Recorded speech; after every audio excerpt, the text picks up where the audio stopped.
Boa noite, toque do céu. Errei não, viu?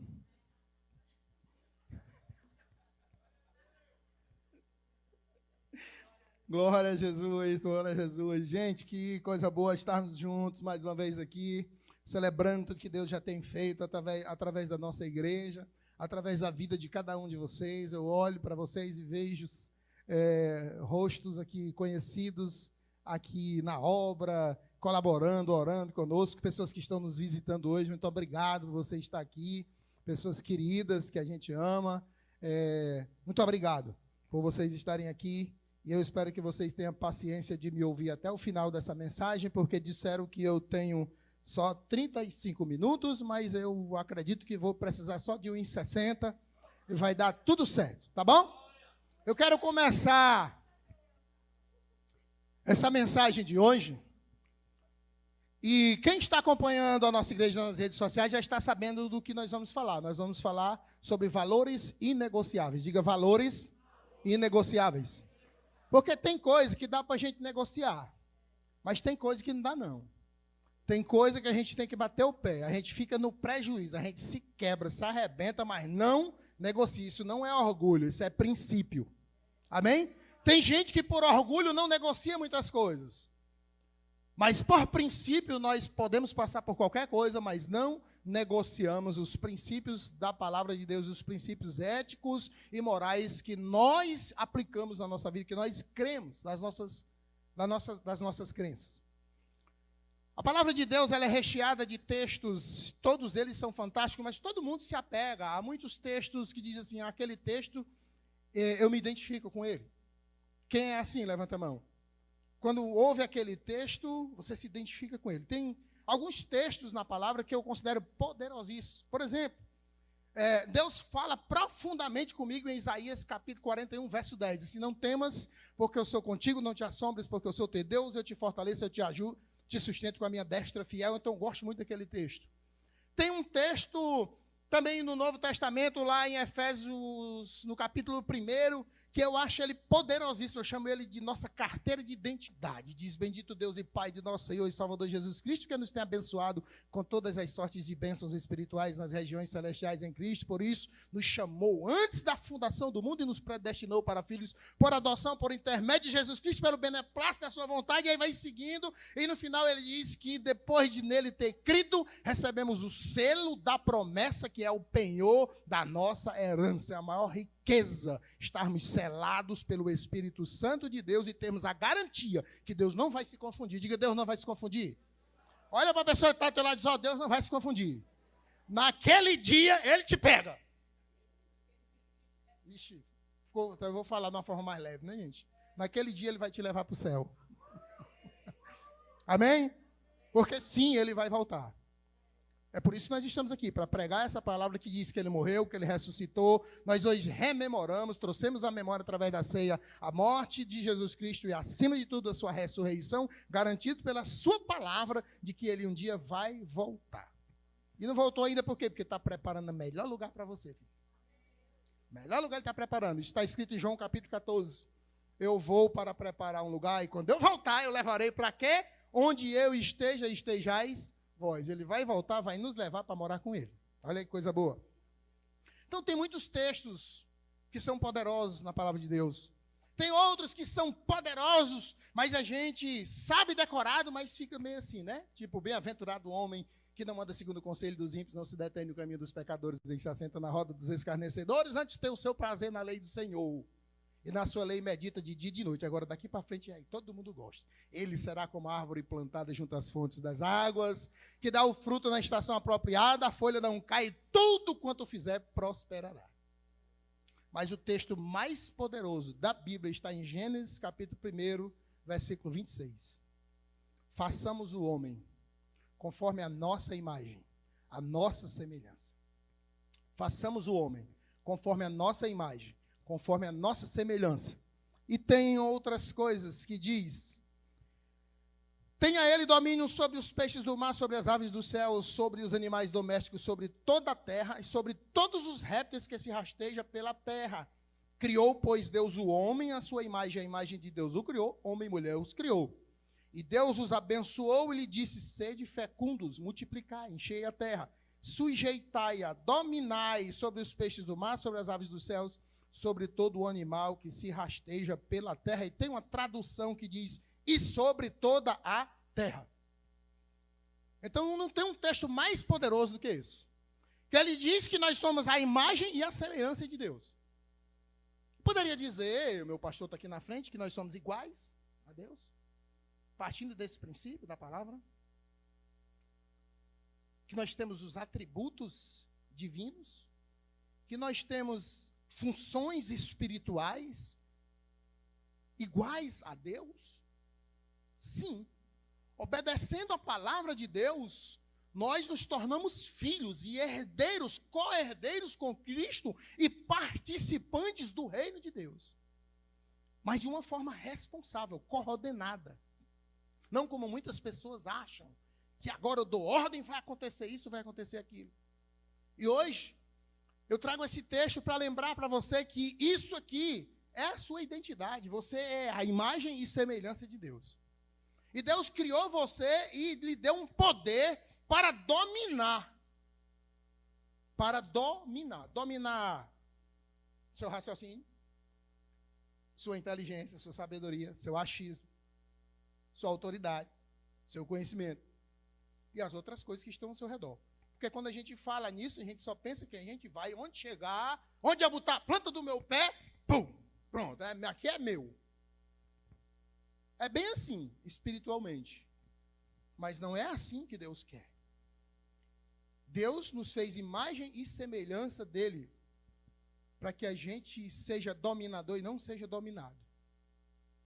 Então, atualmente, e eu quero iniciar aqui falando que tudo isso que Deus fez, Ele mesmo, tudo isso que Deus fez, todos esses atributos, tudo, Ele fez o homem, Ele deu lá aquela autoridade ao homem, lá a Adão, lá o primeiro homem.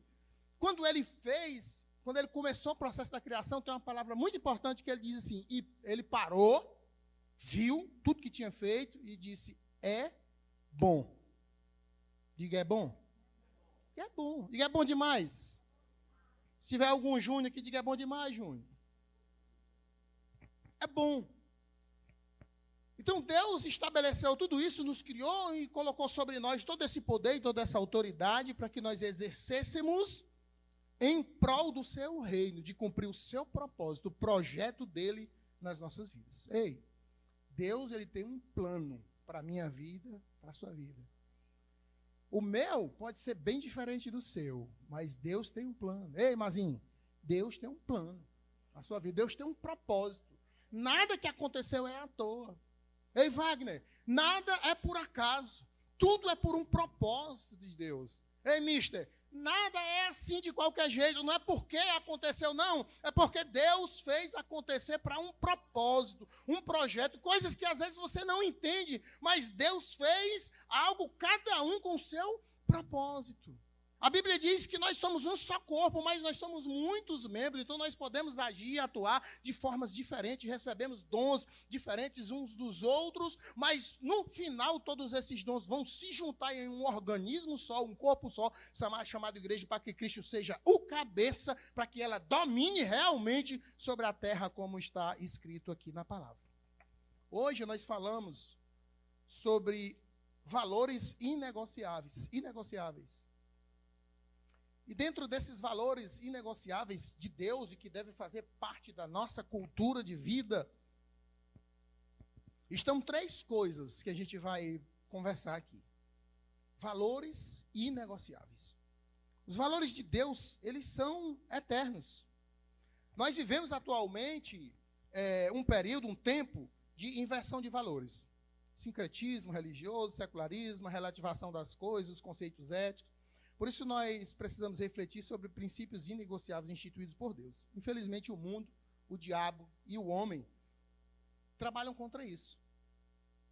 E tem mudado coisas que Deus criou para serem conservadas na nossa vida, para que fossem praticadas por nós. Os valores de Deus, eles são eternos. Deus criou e tudo que Ele criou é bom.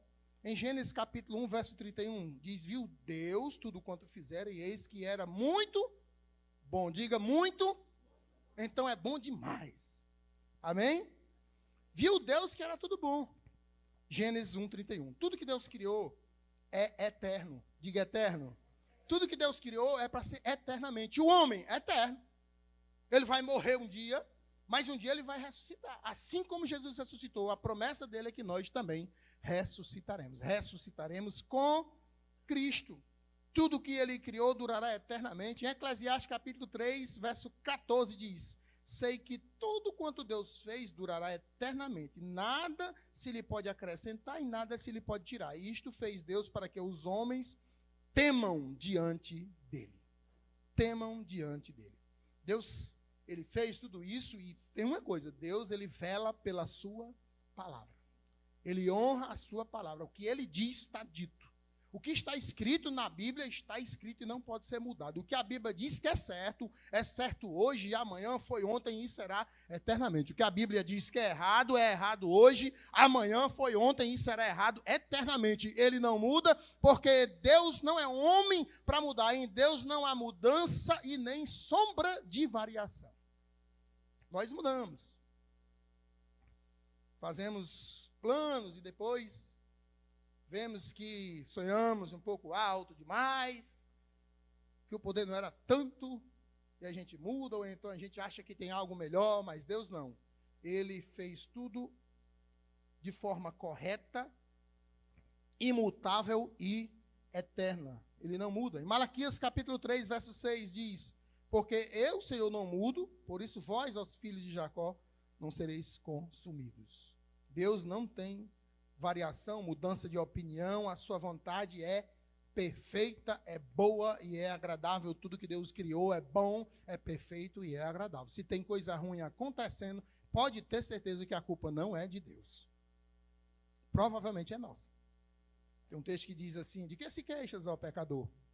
Queixe-se cada um dos seus próprios pecados. Só que muitas vezes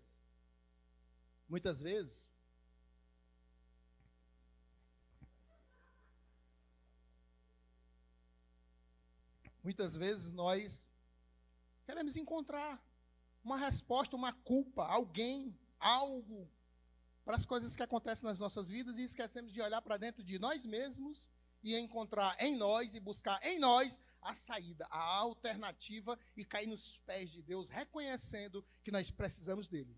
Senhor, nós vacilamos. Ele é nosso pai, né? Vê lá o filho pródigo, né? Fez o que fez, mas quando voltou, o pai estava de braços abertos esperando o filho e restaurou tudo que lhe era de direito. A vontade de Deus para a minha vida, para a sua vida, é boa, perfeita e agradável.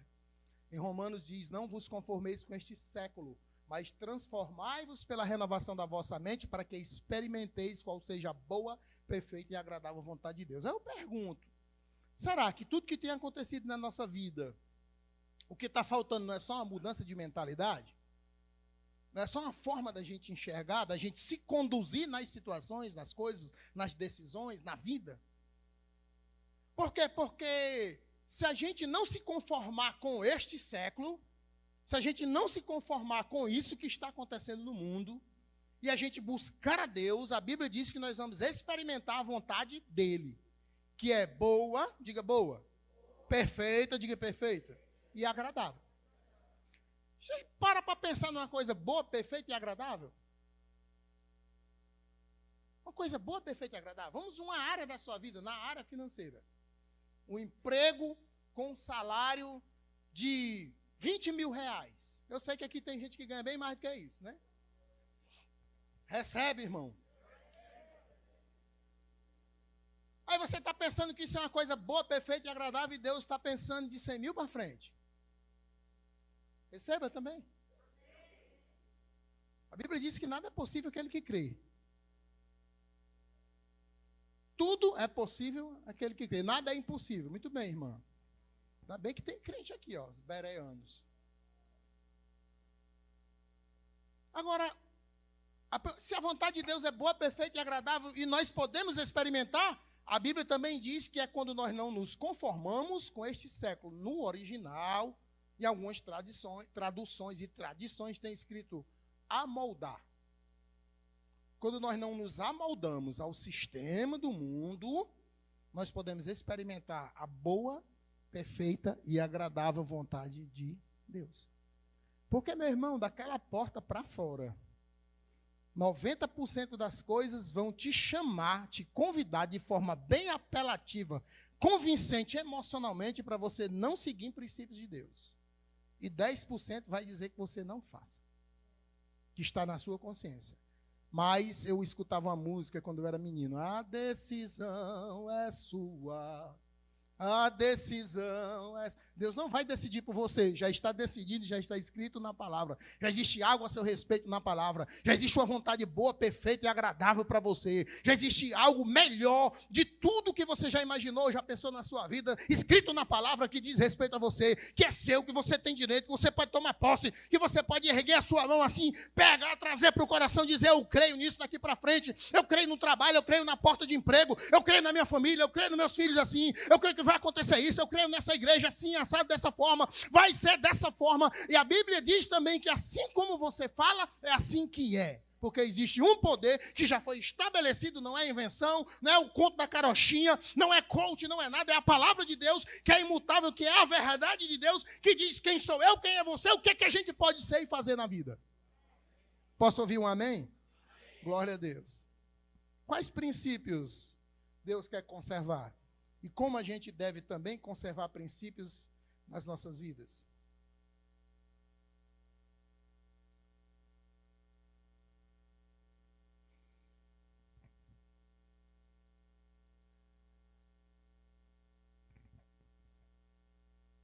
Valores e princípios criados por Ele. Princípios imutáveis. Valores inegociáveis. O primeiro valor que eu quero falar nessa noite, que é inegociável para Deus, e, portanto, nós deveríamos também não negociar, é o valor da vida. Diga, da vida. Da vida. É o valor da vida. Por mais que você olhe para dentro de você e veja algo que não tem valor, por mais que você se sinta desprezado, por mais que você se sinta nada, que você se sinta ninguém, a metade do nada, a segunda pessoa de ninguém, que você acha que não tem valor, a Bíblia diz que existe um valor tão poderoso na sua vida, que Deus foi capaz de olhar para você, com todos os desfeitos que você conhece, com todos os seus pecados de estimação, com todos os pecados que você decidiu: eu vou pecar, e acabou essa conversa, porque isso é uma verdade.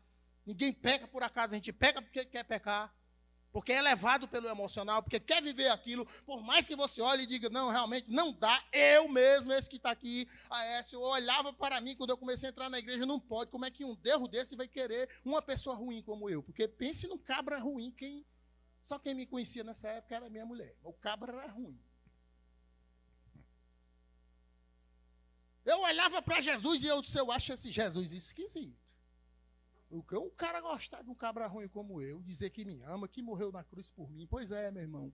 Por mais que você seja quem você for, Deus foi capaz de olhar para mim, olhar para você, amar você de tal maneira, valorizar você de tal maneira, que disse: ele vai morrer pelos pecados, com os pecados dele, e se ele morrer, não tem salvação, não tem vida eterna, então eu vou morrer no lugar dele. Aí ele pegou o filho dele e mandou lá para morrer no meu lugar e no seu lugar. Então existe valor, como aquele louvor que diz: você tem um valor, o Espírito Santo se move em você, Deus vive em você, por isso você tem um valor, e você vai entender isso agora. Deus disse: façamos o homem à nossa imagem, conforme a nossa semelhança. Então o primeiro valor preservado por Deus, que deve ser preservado por mim, por você, é da vida. Da vida humana. Deus criou o homem para que ele tenha domínio, não para ser dominado, como eu já li no texto. Tudo que altera este princípio vai contra a vontade de Deus. Tudo que disser contrário, que você tem um valor, que Deus estabeleceu um princípio pela sua vida, você é a imagem e semelhança dele. Tudo que diga ao contrário não é de Deus. Tudo que desvalorize, qualquer conceito que desvalorize a sua vida, a sua pessoa, não agrada a Deus. Agora, o diabo, ele tem ódio de mim, de você, do ser humano. Por quê? Porque só nós somos semelhantes a Deus, o diabo não. Amém? Vocês estão entendendo, gente? Eu estou achando vocês meio assim. Assim como? Assim.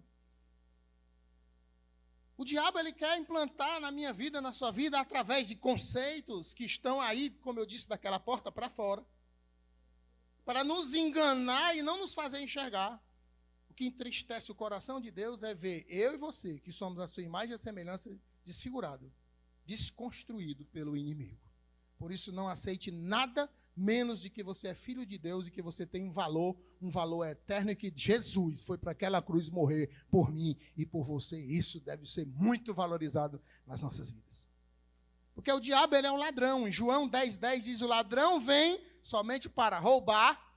Ele quer roubar a nossa identidade de filho de Deus. Ele veio para matar, ele quer matar o projeto de Deus na nossa vida, porque não pode mexer com Deus, ele vai mexer conosco. E ele quer destruir a nossa vida espiritual, nos colocando sempre nos 90% daquela porta para fora. O que a sociedade diz, o que o sistema está dizendo, aí está tudo evoluído. Pai, você é muito atrasado, você tem que mudar. Eu digo, mudo nada, meu irmão. Está bom demais, a vontade de Deus é boa, perfeita e agradável. Você acha que eu vou querer outra vontade, querido? Passa de reto, Satanás. Deixa eu caminhar no meu caminho. Se quiser vir comigo, vem que eu te amo. Mas se não quiser, corra. Porque senão você vai cair, porque eu vou orar. Imagem e semelhança de Deus. Poder e autoridade. Então o diabo quer destruir isso. O diabo quer roubar. E Deus não autorizou ninguém a mexer no ser humano. Nem no tempo de vida. A própria Bíblia diz, eu acho que está em 1 Samuel, não, em 1 Samuel, capítulo 2, verso 6, diz assim: Deus tira a vida e dá, faz descer a sepultura e faz subir a ele. Ele é o dono da vida, ele manda, ele criou. Ninguém tem o direito de interferir no tempo do homem. O homem vai viver, a Bíblia diz, 70 a 80. O que passar disso é câncer e infarto. Pode chegar aos 100? Pode. Mas bora jogar bola ali, né, Yuri? Para ver se rola. Vamos fazer uma caminhada ali. Não rola, meu irmão, é câncer e enfado. Então, foi assim que Deus fez. O tempo está estabelecido por Ele. Essa pessoa tem um valor. Ele não tinha, mas ele tem um valor. E como foi que Deus fez, pastor? A Bíblia diz que Ele formou o homem do pó da terra. A Bíblia diz que Deus queria relacionamento. Ele criou um ser relacional. Ele já tinha criado outros. Plantas, animais, fez isso, fez aquilo, depois ele... Rapaz, vamos fazer alguém igual a gente? Eu fico pensando nessa reunião, né? Jesus, Deus e o Espírito Santo. Sim, porque eles estavam lá no princípio. Gênesis capítulo 1. O princípio que criou Deus os céus e a terra. A terra era sem forma e vazia. O Espírito de Deus pairava por sobre a face das águas. E disse Deus, façamos isso, e foi fazendo. Então, a reunião lá da Trindade, Deus Pai, Deus Filho e Deus Espírito Santo, e diz, vamos fazer alguém igual a gente. Igual. Ele vai dominar, vai fazer isso, né? Como diz o Cláudio Duarte, deu nome aos bichos.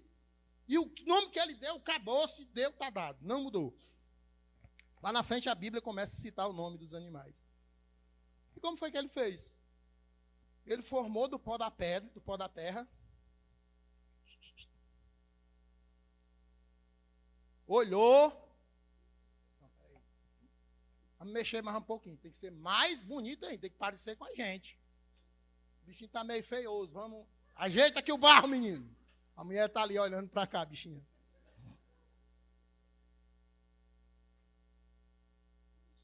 E agora, Jesus? O Espírito Santo disse, as orelhinhas estão meio diferentes. Vamos fazer um negócio mais...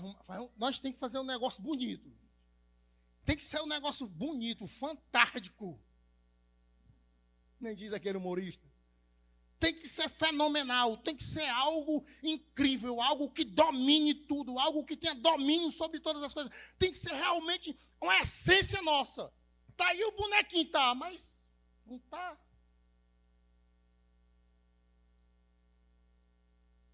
Eu sei o que é que está faltando. Para ficar 100% a nossa imagem e a semelhança. Está faltando nós, dentro dele. Está faltando o fôlego de vida.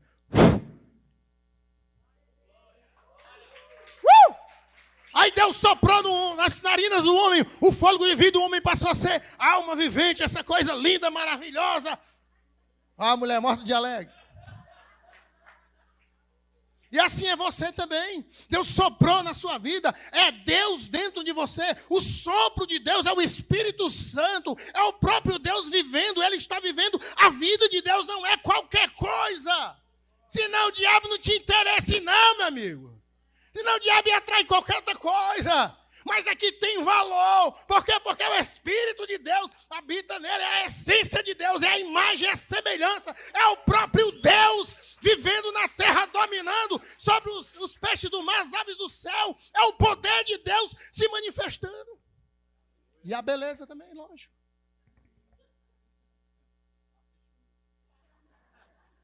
Eu estou só garantindo o jantar, filho. Desde 2 horas da tarde que eu estou aqui.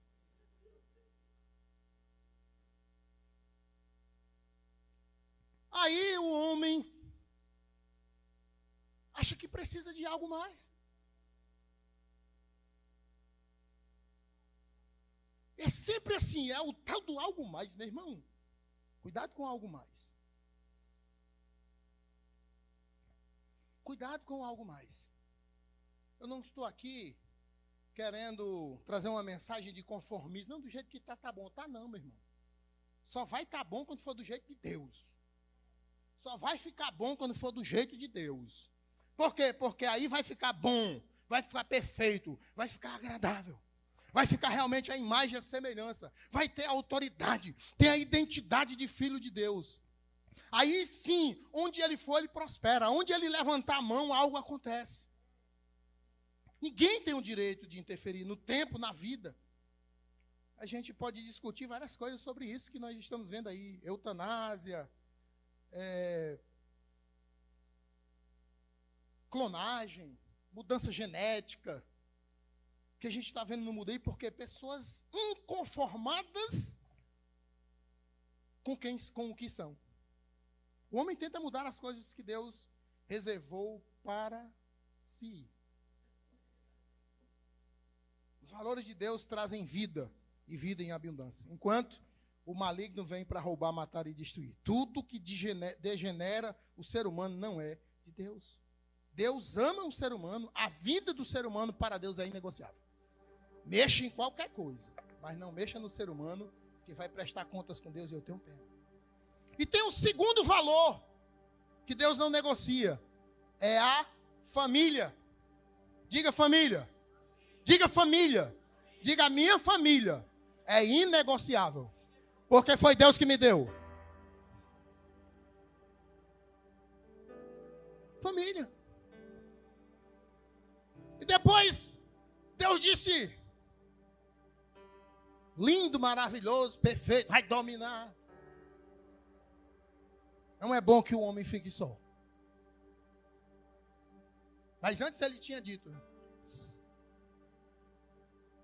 você vai dominar todas as coisas. Você vai subjugar todas as coisas. Ele disse, não é bom que o homem fique só. Eu vou fazer uma auxiliadora. E trouxe a mulher, chamou de varoa, porque foi tomado do varão. Então existe varoa e varão. Homem, mulher. O conceito de Deus é esse. Homem, mulher. E Deus abençoou e disse, sede fecundos, multiplicai, enchei a terra. E o homem começou a produzir. E é bom, perfeito e agradável, e é bom demais. Não é não? Ele vai saber em breve. Aguarde e confie. Deus não negocia com a família. Em Marcos capítulo 10 diz, porém desde o princípio da criação Deus fez homem e mulher.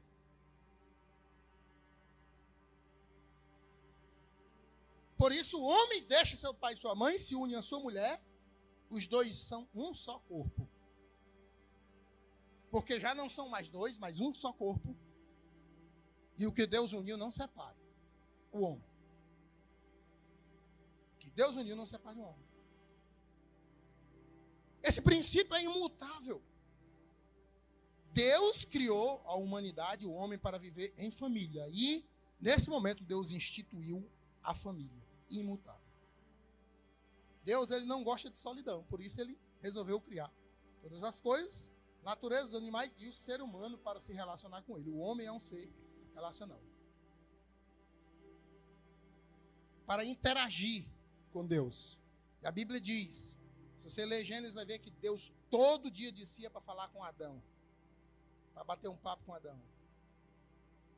Então Deus fez isso, a família. E a família tem sido atacada de maneira constante. A apologia ao divórcio, da vida desregrada, descompensada, desmedida, sexo livre tem sido o principal aliado do diabo para desvalorizar a família. Enquanto isso, surge uma geração sem referência de união familiar, com pessoas desapegadas pelo próximo, sem amor.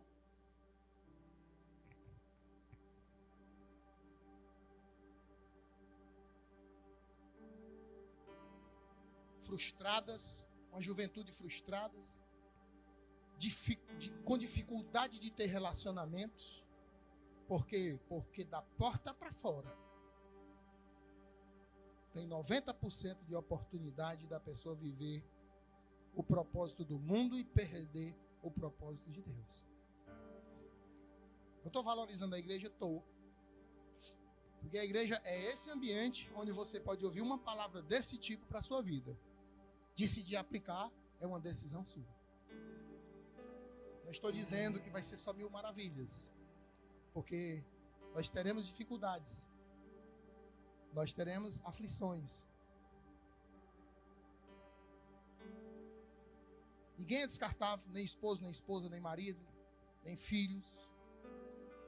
A família, até os nossos parentes e amigos, nossos vizinhos, eles fazem parte da nossa família. Em Gálatas 6:10 diz assim, por isso, enquanto tivermos a oportunidade, façamos o bem a todos, mas principalmente ao da família. Nós devemos viver em comunhão, como se todas as outras pessoas que não são consanguíneas nossas, façam parte também da nossa família. Nossos parentes, nossos vizinhos, nossos amigos. Pessoas que às vezes você conhece e quer levar para a vida toda, como meu amigo Tiago, por exemplo, aqui hoje. É um amigo que eu conheci há menos de 4 meses, mas é um cara que eu quero levar para a minha vida toda. Meu colega, jornalista, trabalhou comigo. Algumas pessoas, Yasmin, James, todos vocês, vamos ficar citando o nome. Mas para tu ver como as coisas de Deus são interessantes.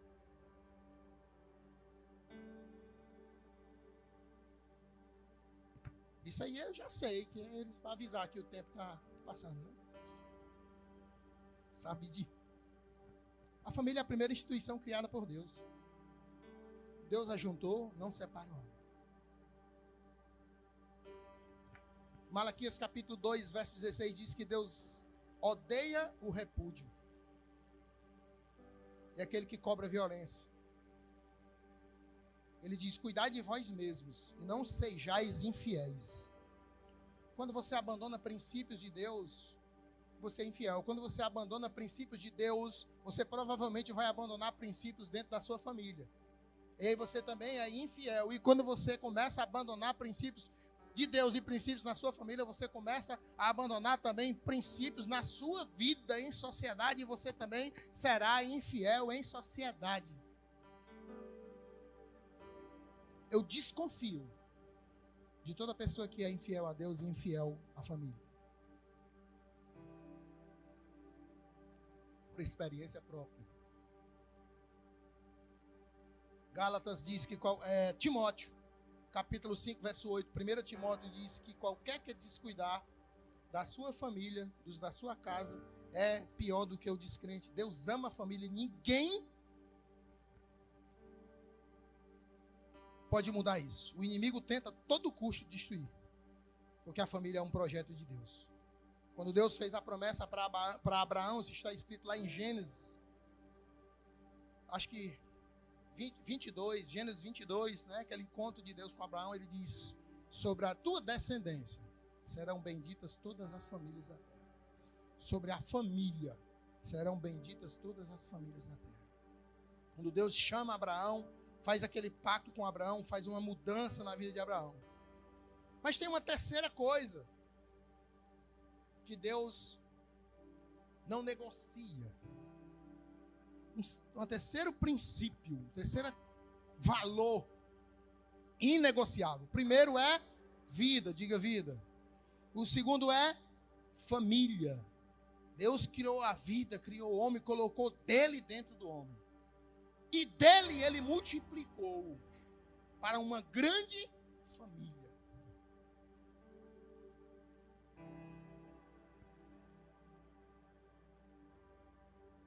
Naquele encontro de Jesus com Pedro, Jesus interroga Pedro: o que é que estão falando de mim por aí, Pedro? Quais são as fofocas aí do dia? E Pedro disse: rapaz, uns dizem que tu é um profeta, outros dizem que tu é Elias. Aí Deus diz assim: e você? Aí Deus pergunta para mim e para você: e você? O que diz que eu sou?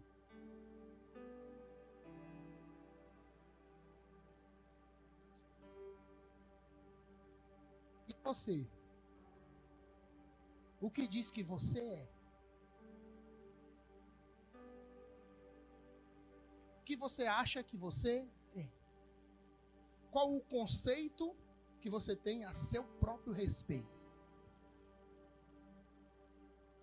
Porque quem você é, quem você se sente, vai dizer quem é Deus na sua vida. Vai dizer quem é Deus na sua família.